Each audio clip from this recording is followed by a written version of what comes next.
rainy day here in Brisbane. Got out just in time.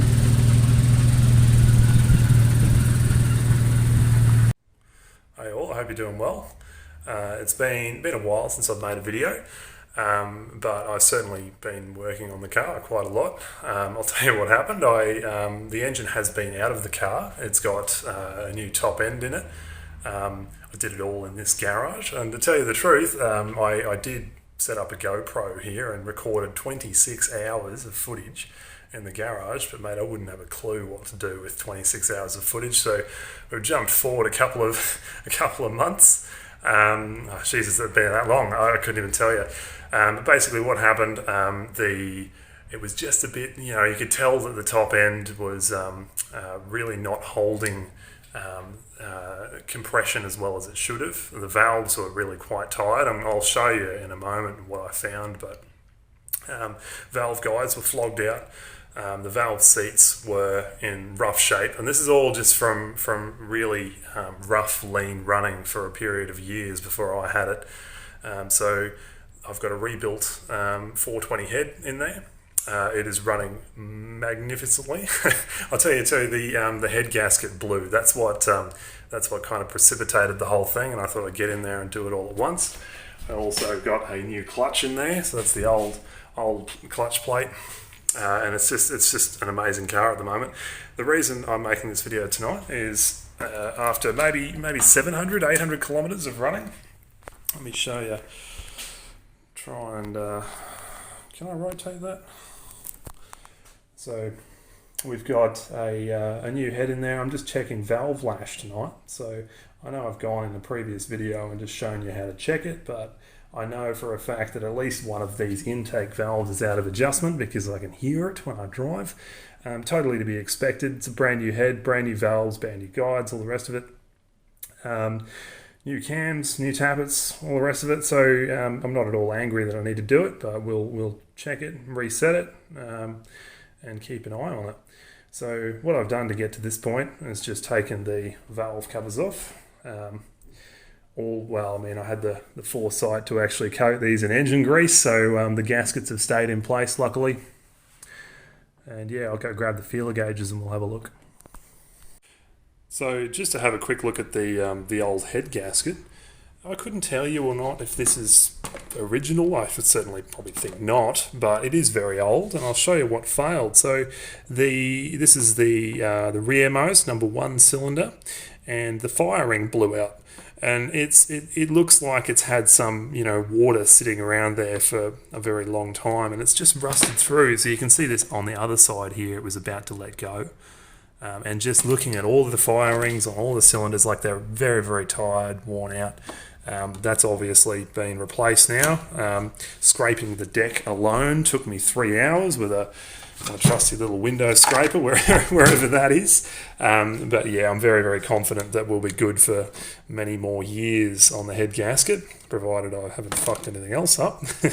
But yeah, that's what precipitated that whole rebuild. I'll also say, Richard Michael Owen, who everyone should know online as being a Jaguar guru, who I reference constantly. His videos are just incredible reference guides to XK engines. He recommends adding this ZDPP additive to your engine oil on each change, and his justification behind it is that old engine oil, used to have large amounts of zinc in it, and what this stuff is, they call it like a pressure sacrificial wear additive, and what it does basically, it coats. It's an additive which helps the pressure exerted from the camshaft onto the tappet itself, and reduces wear enormously. And I was a bit kind of, unsure about it, but I thought, I'll take his word for it and put some of this in. They also call it brake-in oil, really. So even for modern engine builds, you put some of this in just to reduce some of the high friction loading on new engine builds. I'll tell you, putting half a bottle of this into the XK engine, which is what he did on his Junk E-type engine, the reduction in valve train noise is incredible. You can hardly hear the valve train. And I mean, anyone who knows XK engines know that they are very, very tappety. They make a lot of noise. And I know that this stuff is a bit expensive. It cost me, I think, 38 Australian delivered, because you can't buy it in, I mean, I've looked in shops, I've never seen it there, but 100% recommended. If you're watching this video and you have one of these cars, buy some of this, put half a bottle of it straight into the engine. Thank me, or thank Richard Michael Owen about that one. It's definitely worth it. So moving on with the valves, what I've done here is set up a little table. Intake, exhaust, I've got the 6 cylinders labelled down the side here. And what we're going to do, so I have a Series 3 long duration camshaft. So this doesn't, these clearances here, so I've got 0.3 mil, 0.35 mil. In freedom measurements, that's I think it's 12 thou and 14 thou on the exhaust. Those are much higher clearances than what the 420 Jaguar was originally supposed to have. I think from memory, I think it might be 4 thou on the intake, 6 thou on the exhaust. These are parabolic camshafts. I'm not going to explain it too well, but they need a much larger clearance for this to work properly. So an easy way to tell actually is the parabolic camshafts, they call them 4-bolt cams. So you've got 1, 2, 3, 4 bolting them in. The original steep slope short duration cams only have 2 bolts on there. But make sure you're well across which kind of camshaft you have, because if you don't set the right clearance, you're going to be in a world of trouble. But for here at the moment, 4-bolt cams. 0.3 on the intake, 0.35 on the exhaust. So what I've done here, I've got a couldn't tell you what kind of socket you'll need on your car, but I've got an 11/16 ratchet on a half-inch, 11/16 socket on a half-inch ratchet. I'm going to turn the engine over on the alternator, because I know you can do it on the crank, but I just don't have the right size socket. So what I'm going to do is turn it over. I've got both of these cam covers off for a reason you'll see in a moment. Turn it over until I get at least one of the lobes pointed straight up off the tappet. You'll see number 5 here, straight up off the tappet, and then you'll also get a corresponding one on the other side. It won't be on the same cylinder. We've also got this one pointed straight up. So what we're going to do is measure the lash between this one and this one, record it up on the table, and we'll see how we go. So on our first pair of valves we're going to measure, I've got my feeler gauge here, and I've got a 0.35 and a 0.3, and all I'm going to do is just slip them straight underneath the backside of the cam, between the cam and the tappet. And what I'm looking for is tight, but not tight, but you can still move it. If that makes sense, you'll feel it once you get in here and do it yourself. You'll understand. But just for now, take my word for it. I've got 0.35 mils, and what I'm going to do is just slip it straight underneath there, and see, it's hanging there itself. It's tight, but you can still move it. And I'll tell you, that is what we're looking for. So that's clear.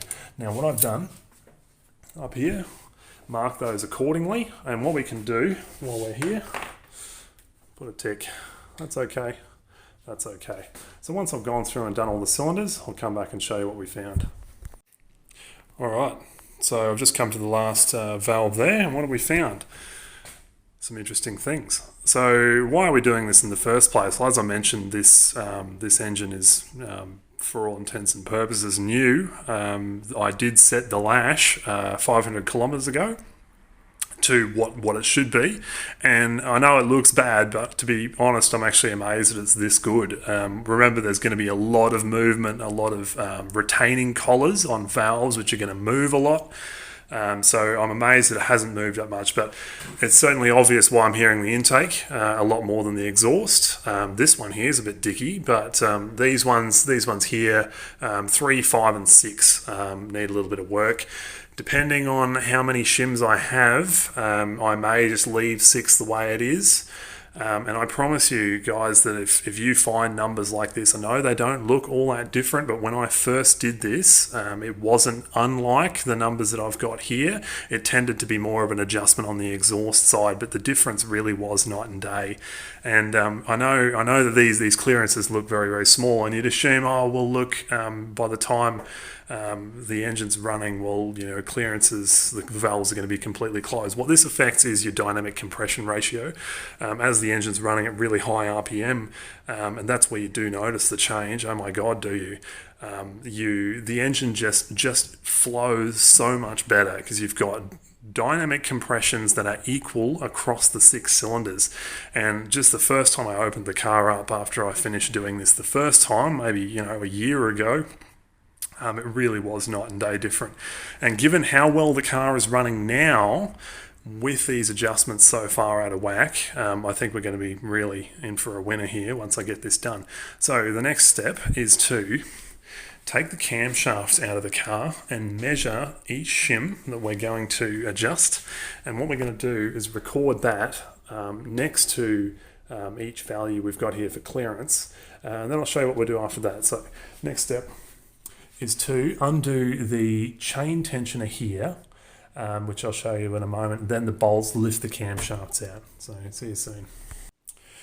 Alright, so next we need to release the tension on the cam chain, and I'm going to show you how to do it if you're a broke university student without specialist tools. So what I've got here, now if you have the specialist tool, that just clicks into the two, hopefully you can see that on this tensioner, there's two little holes, one here and the other on here, which allows you to grab that wheel. It's an eccentric wheel. So basically that forces down the cam chain as it runs between these ears and into the upper timing chain sprocket, which you can see just there. Now what I'm going to do is take this stud out with just like a stud breaking double nut technique. I keep this one loose deliberately for this, so I don't have the specialist tool. I've never seen one for sale either. Now, this little nut here, this must be some kind of British Standard Whitworth nut size, although I don't have that socket. I can tell you that it's a perfect 18mm metric socket fitting. And what we're going to do is release that, push this little detent in, and then I'm going to take a circlip plier, right angle circlip plier. See, now you see why we've removed that stud. I'm going to put it into the two holes and then rotate it clockwise. So I'm going to push the detent in, rotate clockwise, and you'll feel it. You do need to put a bit of gumption into it, but you'll feel it. The tension on these timing chains, or the timing chain, it's all one thing, that will release. And what that's going to allow us to do is then undo these 4 bolts and then move the cam sprockets up into these rabbit ears. That's what they call them, rabbit ears. You can just push them up and it kind of like lifts these out of the way, which then allows you to take the camshafts out. So let's get that done now. Now hopefully this is coming across on camera. You can see the position that I've got this these circlip pliers in. And what I'm going to do, I'm just going to go put the camera down, drop that detent, and I'm going to show you what happens. So I've just pushed that detent in. Now I can rotate this. See, it's going to try to pop back out again, but if I hold that in, it's going to allow me to loosen it up. Now again, I've just pulled that up. Now that's as loose as I need it. So now the timing chains, the tension on this, nice and floppy. And what I'm going to do now is I'm going to undo these 4 bolts and lift this whole sprocket further up into the rabbit ear. Now be super careful here that you're not going to drop something in the guts of the engine. And I'll also disclose my one boo-boo on rebuilding this. You can see on this side here, this isn't going to be a problem for you, but you can see how there's a little retainer on the end of this sprocket. Now what it does, it covers a little hole in here and it holds this sprocket here captive in the rabbit ear. Now some bright spark snapped it off on this one. And I had to cover it with weld because that actually goes into the oil passage of the camshaft. So the oil delivery here, you get pressurized oil that comes from the back of the engine, runs all the way through here and lubricates the cams. So I had to cover that up, and it just means that I've got to be a little bit extra careful when I do this, and I'm just going to zip tie it up. So I'll get that done now. Okay, so I've just finished this, taking these bolts out. Notice the rags that I've got jammed down in here. It's just a really important fail-safe step, because if you lose one of these bolts in the bottom of this engine, it's not going to be a good day. So I'm taking these out every time I'm going on to the next bolt, so it doesn't get caught up in the works. All of them are out now. I just want to show you what happens once we're here. Let's give it a good old yank. Now this thing here is held captive in the little rabbit ear bracket here, so we can just move this up now. Now, so long as these sprockets don't come out of the chain, and they shouldn't because we haven't loosened this off overly so, timing will remain the same. So we're not messing with timing here. So long as we look roughly where that camshaft is, we line these holes up to the same ones that they were in before, nothing changes. So you're not in danger of losing timing in the engine. So the next step now, I'll zip tie this little dodgy one up. But the next step now, just to whiz these little cam cap bolts off, nuts off, sorry, and pull the camshaft out. So we'll get that done now. Alright guys, so I've just finished unbolting the cam caps, so these will come out now. Be very gentle with these guys. And I'll just show you what I've done with the cam caps themselves. So it's very important that you keep these in the order that they've come out of the car. So not only in the spacing of them, but in the facing. So you'll notice that they've got a bit of script on the top of them here. That always faces to the front of the car. So just keep an eye on these, don't lose them, don't mix them up. So the next step, once we've got the cams out of the car, I actually have a super special tool for this. Where are we? Just very, very gently, with a pair of vice grips, or multi-grips, whatever you call them, very gently, just lift the tappets out like that. Now, underneath these tappets is where you'll find the shim. Now, let me pull up in front of the light here. So that little guy there is loose. Now, what we want to do for the ones that we've identified, I'm actually going to do it for the whole lot of them so I have a future reference of what the shim actually is inside of it. The smarter man would have done that when he built the fucking thing, but here we are nonetheless. So, of the ones that we've identified, exhaust number 3. So this one here, I'm going to go through and I'm going to measure that shim. And what we want to do is record the size of the shim here, and then the difference that we need to make up. So we're going to need to lose, I'll have to go back and check this, we're going to have to lose some width of that shim to make up the correct clearance. So I'm going to go through now, measure the shims, record them here, and then I'll come back and talk to you in a moment. Alright, so where are we at? We've got the height of the shims of the problem valves here. Now what we've done is subtracted the difference of the target shim here, or the target clearance I should say, from the actual clearance we have, and then I've subtracted that from the size of the shim we've got all in there already to give us the shim that we need. Now hopefully this mud map here makes sense, but if you've got the tappet here, the shim pushing on top of the valve and the cam, if we want to open this clearance up here, we actually need to make this one smaller. So we'll always be looking for smaller shims in this sense. Now, I got a little bit cheeky and I pulled my old cylinder head out here.